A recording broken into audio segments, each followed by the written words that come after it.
Keep a straight face to communicate non-verbally. Horne-Ellstrom here. Welcome to day 2029 of What's Up to Now, documenting the journey as I transitioned. Originally in 2017, I came online. 2018, I started really doing live videos and sharing information via video instead of just texting and blog posts and things like that, notes, memos, written communication. I switched to video communication for personal reasons as well as for physical challenge reasons. And I've talked about that before, so I don't need to go into it today. But prior to that, I spent, 3+ decades at that time, 4 decades, in running, operating, owning my own businesses in 27+ different industries. And I came online while simultaneously working over a quarter century in corporate America. Then I came online in 2017 following my divorce and started to do things online. And like so many others, some of the things I tried flopped and failed epically. Some of the people I followed and listened to and some of the mistakes I made, I think almost everybody makes when they come online.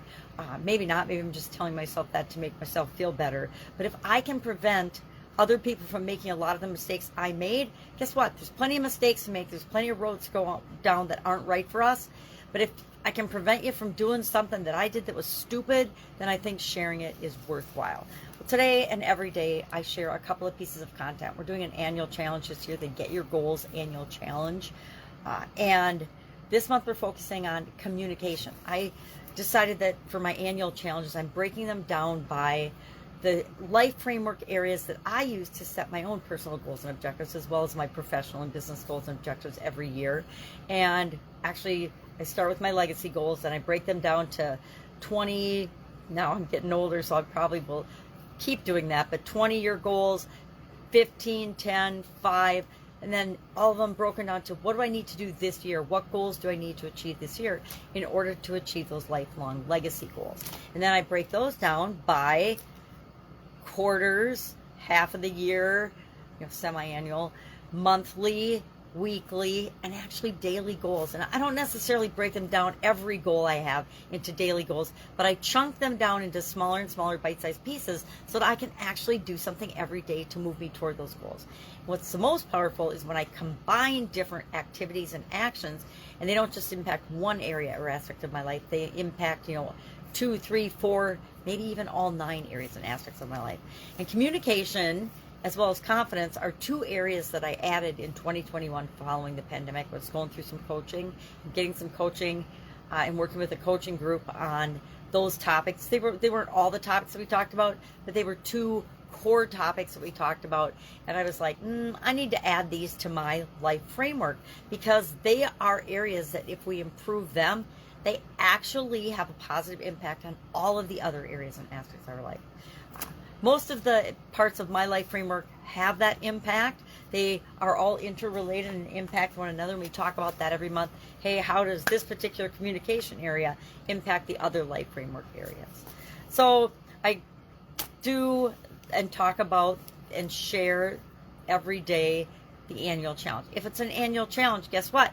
We do it every day for a year. I know most people can't even fathom that, much less say, yes, I'm going to commit to doing something for myself.